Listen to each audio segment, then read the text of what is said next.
Hi guys, and welcome back to another Division 2 video. Ubisoft have just released a new article on the Dark Zone for the Division 2, or should I say the Dark Zones. As you can see in my Twitter feed in the background, they've released an article giving us some information on the 3 new Dark Zones that will be in the Division 2, so let's just jump straight into it. I will tell you now, the video in the background might not sync to my actual voice. Simply because I tried to do a live commentary on it, and the less we say about that the better. So if you do want to read through any of the notes in the background in more depth, feel free to pause the video, take a look, and obviously there'll be some areas that I won't cover maybe in this narrative, so yeah, feel free to pause it and take a little look. I'm just going to cover some key components. So first of all, there will be 3 Dark Zones: Dark Zone East, South and West. I'll let you read through the text in the background if you want to pause it. But basically, Dark Zone East will be the largest one, and it will utilise long sight lines and obviously open areas, I'm gathering. So that's going to be more. I think with the division, Ubisoft tried to implement a cover-based shooter, and obviously it ended up being just a run and gun really. Although you do use the cover base for like PvE and stuff, it wasn't really utilised the way they wanted to. So first impressions for me is the Dark Zone East will be the largest, and it will probably snipers or players who maybe aren't used to fast gameplays, just give every type of gamer obviously the chance to progress in the game. So on first impressions, yeah, it's okay, but I want to see how open and how slow and how cover based that Dark Zone actually is. Next up is this Dark Zone South.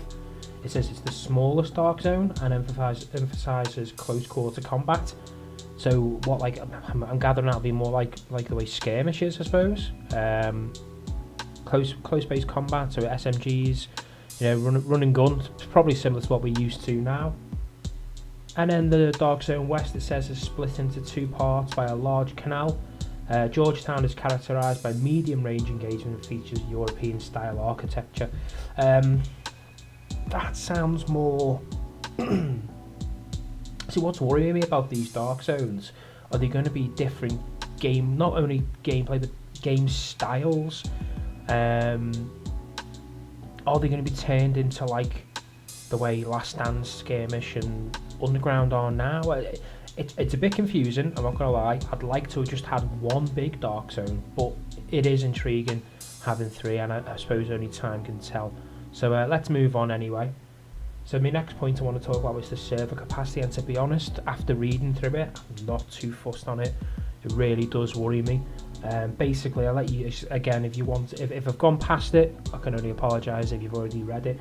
But with the 3 Dark Zones, it says they've made improvements to the server capacity, but they're basically saying that they're only going to have a maximum of 12 players at any given time in each Dark Zone. Now, if you're running around in a team of 4, that means there's only going to be 3 teams in the Dark Zone. I can't see that being competitive in the slightest. I could only see it being competitive if it was solo Dark Zones, and everybody running around obviously was a solo, but obviously it's a very, very team-based game, so if it's 12 players for squads, I just don't see how that would be appealing enough. So yeah, I'm pretty worried about that, to be honest, because they say whilst we've reduced the maximum player capacity by half in the Division 2, we've reduced the overall size of the Dark Zone as well by 1/3 to increase player density. So each Dark Zone's smaller than the one we're used to. Don't get me wrong, it would take a while to run from Dark Zone 1 to 9 if you were obviously playing the Division 1 now, but by the time you've ran through Dark Zone 1 to say 6, nothing's back on Dark Zone 1. The structure of the Dark Zone worries me slightly. The Dark Zone's going to be smaller, the player base is going to be smaller. I'm sceptical. Let's see what happens. The next up on the list is the perk system, but I want to cover the extractions before I cover the perk system. Reason being, I think something in the extractions, something mentioned under extractions relates to the perk system for me. So obviously the extractions are going to be exactly the same as the way that were in the Division 2, but there is a bit of a twist. So not all loot that you actually drop will have to be extracted. The only items that you actually have to extract is the rare gears, which is really intriguing. So obviously if you know someone's extracting, you know they've got a rare gear.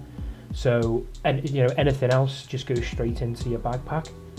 That's a great aspect, I think, to add to the extractions, because whilst you were dropping loads of rubbish gears you didn't want to extract, it will be good to get them to break them down still. And obviously when you know people are extracting, you know they might have something that you really need, so it may make people go rogue a little bit more. And also further on underneath extractions, all weapons and gears are rolled to the power level of the player who successfully extracts them. That's great if sharing's on. So say for instance I'm max level and I've got a friend who wants to get into the division but feels like they're going to be miles behind. In a Division 1 that was always a problem. I had a few friends who tried it on my recommendation and just couldn't get into it for that simple reason. So if sharing's on and I can give them a higher gear piece than what they've got currently, that's a great aspect to look at it. It does go on to say that contaminated gears are your best chance to find upgrades within the Dark Zone. I've read a little bit more into that, so you're always finding gears that are better than what you've got by the sounds of it, which is a great aspect, because there was nothing worse than running around the Dark Zone trying to find that perfect house, for instance, or the perfect striker gloves. They were my two gears that seemed to be so evasive, and then having bad rolls on them, or the level was really low. So the fact that the gears you're going to get when they're rare, they're going to be better, great aspect.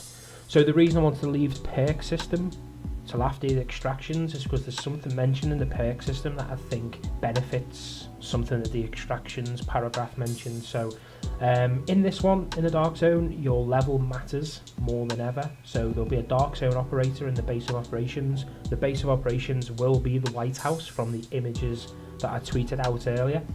It gives you access to the Dark Zone perk interface, a tree structure system of bonuses and perks that unlock every 5 Dark Zone levels.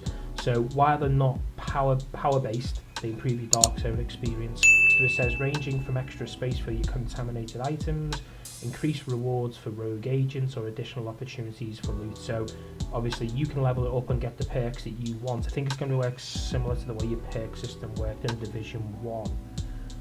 Where you unlocked, you know, the passive ones, but they're going to be tailored to your Dark Zone experience. So you can either choose having more space to take more gear out, or you can basically have a better chance of getting better rewards for being rogue, and the additional opportunities for loot. I don't know what that exactly means, but I'm gathering it's something along the lines of you've got more chance of finding rarer loot. So the reason I want to mention extractions first is because extractions states that only the rare gears is contaminated that needs dropping.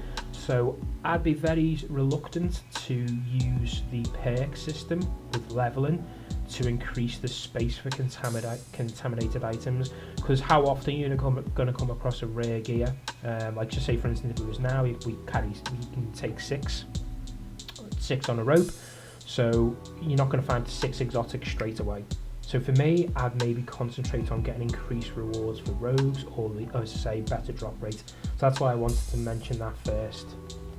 It does go on to say that these perks are priority in the Division 2, and obviously dying as a rogue does come at a greater cost for the experience earned. So that's going to be intriguing as well. Do you lose perks even if you've already got them? So like say for instance you go on a night where you spend loads of these experience points or whatever on the Dark Zone, but then you die and you lose them, you've got to get them back. That's going to be a good aspect to look at. Can't wait for that. Then further into the article, there is a few more paragraphs I'd like to cover. Normalisation and matchmaking in the Dark Zone. So I made a video recently hoping that they'd have solo, duo and squad lobbies. The video went down well, a lot of people were hoping for it, and obviously you could see the benefits, but it doesn't look like it's going to be a thing. They go on to talk about the matchmaking in the Dark Zones, saying that on the one side players are matched in level buckets, so just pretty much similar to the way the tiers work now, and then normalised to the same power level. Still sceptical on the whole normalisation. If the people don't know that, pause the video, take a look. It basically says that if somebody's level 30 but with no good gears and somebody's level 30 with max gears, the lobby will normalise itself. So does that mean somebody who's put a lot of time and effort into the game to get a decent gear score is going to have all their bonuses and, you know, weapon damage perks. Are they all going to be nerfed to match players who have just picked it up and gone into the Dark Zone for the first time? We do not know. Some people may be able to elaborate on normalisation a bit more, but for me, I'm just a bit sceptical on that at the moment. So yeah, it does go and say though that we have altered the Dark Zone matchmaking assignments, which obviously I covered in that other video. Makes a lot of sense to put a bit more dedication into the matchmaking system to help solo players in the Dark Zone being able to find other solo players, and obviously players are free to form groups inside the Dark Zone. That was always a good thing. The best part of this article though was the checkpoints. So you cannot be checkpoint camped, or whatever you want to call it, anymore. Any rogues that go near a checkpoint will be gunned down by indestructible turrets. This is the greatest bit of news. There's nothing worse than if you were a solo in the Dark Zone getting camped at the checkpoint. But that also goes for any, not just rogues, any AI. So yeah, great addition to the Dark Zone. I think a lot of people wanted it and we've got it, so brilliant. And last on the list is the occupied Dark Zones. So occupied zones is just a new terminology for supply drops really in a DayZ. They're going to be an area that are going to be dedicated to the most PvP crowd. So if you're a big PvP player, Dark Zone player, this is going to be the place where you're going to pick up your strongest loot. So they're basically events where all the Dark Zone rules change. The concept is that there's no such thing as rogues anymore, and you're simply a player trying to reap the best rewards in the most hardcore environment. So this is the part where you will have no normalisation on your build either. There'll be no rogues.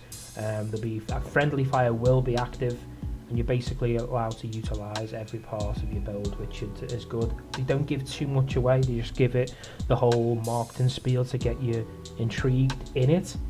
But I'm gathering it's going to be some type of, as I say, supply drop that comes. Well, it will be a supply drop. It'll be an area of the map where it's heavily guarded by some NPCs, and it's up to you to get in there, kill all the NPCs and take the loot before anybody else gets it, because I'm gathering there's only going to be one supply drop. And if that's the case, obviously if there's no rogues, you're going to go killing everybody as it happens, which is going to bring a very intense gaming moment, which I can't wait for. They do go on to say, out of the 3 Dark Zones, if one is occupied, meaning obviously if one's got one of these events on, the other 2 operate under expected behaviour. So you won't see all 3 kicking off at the same time. So that might be if you were literally camping the occupied Dark Zones, you'd be able to get around all 3. But also, if you didn't want to get into that hustle and bustle of the heavy hardcore PvP moments, you could simply just jump into one of the other Dark Zones. So that's great to know as well. That's all we've got time for today, guys. If you enjoyed the Division 2 content, don't forget to hit that sub and like button. Let me know you're enjoying the Division 2 series. If you want to discuss anything from the video, hit me up on Twitter or comment down below. But until next time, Agents out.